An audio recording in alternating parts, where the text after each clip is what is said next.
This is why you should not go on your own at night walking down the streets. This is the true story of the Smiling Man.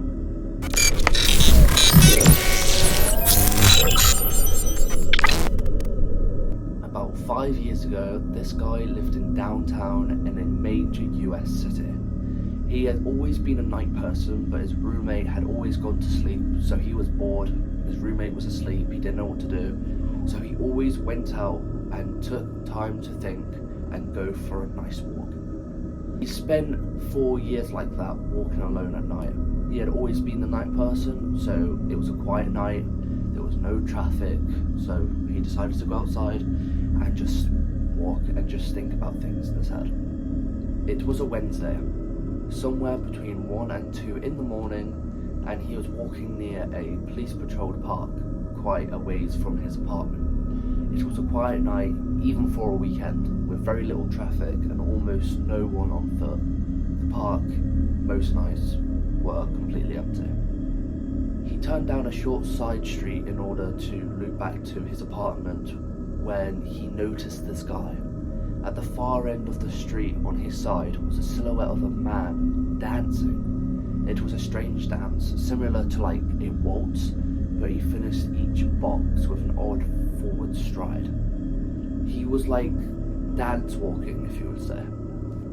Deciding he was probably drunk, he stepped as close as he could to the road to give him enough space to walk through, so he had loads of space. But the closer he got, the more he realised he was moving weird.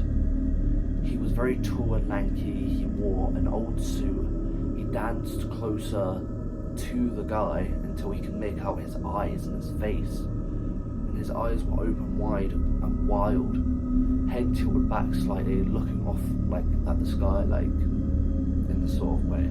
His mouth was formed in a painfully wide, like cartoon type of smile. Between the eyes and the smile, he decided to cross the street before he danced any closer. And then, he took his eyes off him to cross the empty street.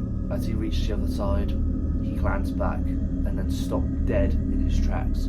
He had stopped dancing and was standing with one foot in the street, perfectly parallel to him. He was facing, but still looking skyward, smile still like wide on his lips. He was completely unnerved by this, like unsettled. He started walking again, but kept his eyes on the man. The street and the sidewalk ahead of him were completely empty. Still unnerved, he looked back to where he'd been standing to find him gone. And he was relieved. He was like, yes, he's not there anymore, so he's not acting weird. And he felt so relieved until he noticed him. He had crossed the street, but was now slightly crouched down.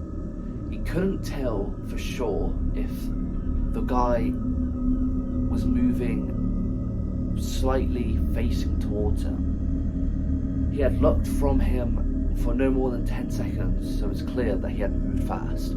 So the guy is crouching on the floor, moving fast, and he was so shocked. He stood there for some time just staring at him. He just completely froze, and then he started moving forward to him again. He took giant leaps as if he were a cartoon character, like he was moving fast, like he was doing leaps.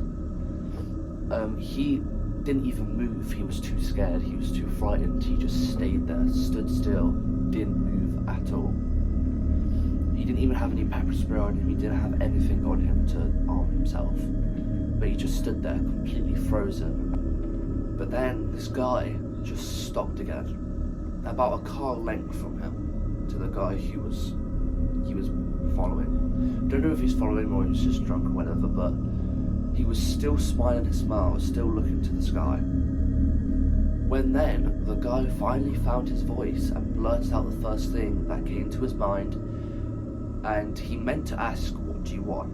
in an angry tone, but what came out was a whimper, "What?" Regardless of whether or not humans could smell fear, they certainly can hear it though. He heard it in his own voice, and that only made him more afraid, but he didn't react to it at all. He just stood there, smiling. And then, after what felt like forever, he turned round very slowly and started to dance, walk away from him. And just like that, not wanting to turn back to him again, he just walked his way. But then he realised something. He wasn't moving away anymore, nor was he dancing. But the guy watched in horror as the distant shape of him grew larger and larger. He was coming back his way, and this time he was running towards him, and he ran too. The guy ran until he was off the side of the road, back onto a lit road with traffic. Looking behind him, he was nowhere to be found. The dancing man was gone. The smiling man, or if you want to call him, was gone. The rest of the way home, the guy kept on glancing over his shoulder, always expecting to see the guy there behind him. But after that, he lived in the city for another 6 months after that night and never went out for another walk. There was something about his face that always haunted him. And there you go, everyone. That is the story, true story of the Smiling Man, and that's why you should never go out at night time on your own.